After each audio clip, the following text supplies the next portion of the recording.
later today, the U.S. Supreme Court set to hear arguments over whether former President Donald Trump can be criminally prosecuted or if he is immune from that. This could have major implications on whether a special counsel can continue their case against Trump involving the 2020 election.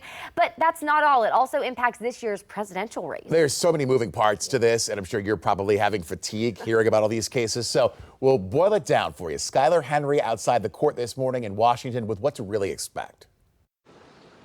Another historic day at the U.S. Supreme Court, where justices will soon hear arguments to decide if former President Donald Trump has absolute immunity from criminal prosecution for official actions he took while in office. If a president doesn't have full immunity, you really don't have a president. Two lower courts have already rejected Trump's claims of immunity. The High Court's decision would determine whether or not special counsel Jack Smith can move forward with his case, charging Trump with scheming to overturn the 2020 presidential election results, which Trump denies. They've never recognized this sort of immunity from criminal prosecution that Trump is requesting. So I think it's a pretty uphill battle for the Trump side. If the court rules against the former president's immunity claims, his election interference trial could possibly start before the election this November.